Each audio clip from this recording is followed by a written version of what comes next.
L'Espagne continentale et le Portugal ont atteint cette semaine des records absolus de température pour un mois d'avril.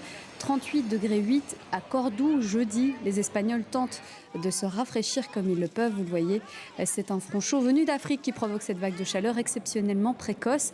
Avec le réchauffement climatique, ce genre d'événement se multiplie, s'allonge et s'intensifie.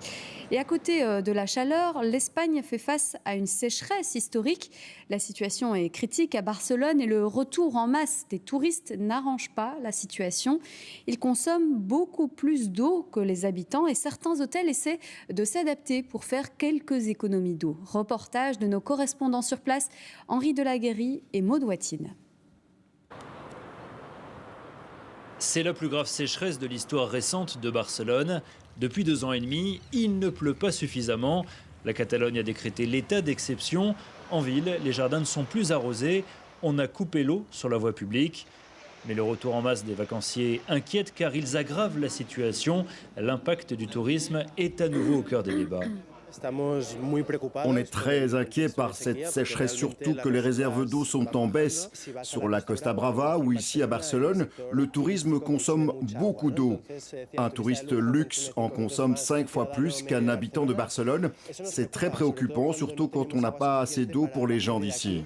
Les hôtels consomment entre 8 et 12% de toute l'eau disponible à Barcelone. Pour économiser une ressource qui se raréfie, cet établissement a installé des robinets avec réducteur de pression.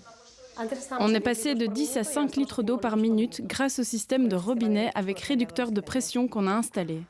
Dans les parties communes pour l'arrosage des plantes, des systèmes de goutte à goutte ont été installés. Sur le toit, l'eau de la piscine, filtrée et traitée, est conservée d'une année sur l'autre, des efforts qui ne font pas taire les critiques. Oui, on se sent montré du doigt. Ça donne l'impression qu'il n'y a que les hôtels qui consomment beaucoup d'eau. Mais il y en a d'autres. Regardez les terrains de golf ou les terrains de football. On pourrait éviter de les arroser. Cette saison, Barcelone s'attend à recevoir encore plus de touristes qu'avant la pandémie de Covid. Pour les visiteurs, difficile d'ignorer la situation. Si on est conscient du problème à la maison, pourquoi ça devrait être différent quand on est en vacances ? L'exemple le plus évident, c'est de réutiliser les serviettes. Ça réduit la consommation d'eau. Pour faire des économies, l'une des solutions les plus efficaces se trouve peut-être dans les sous-sols de cet hôtel de luxe. Ici, l'eau des douches est récupérée. Elle passe dans cette mini-station d'épuration avant d'être réutilisée. On a ce système de pompe qui fait monter l'eau dans toutes les chasses d'eau des chambres de l'hôtel. Résultat, dans les citernes des toilettes, on a 25% d'eau recyclée. Et avec cette installation, la consommation moyenne par client est ici de 250 litres d'eau par jour. C'est 2 fois moins que dans un hôtel équivalent.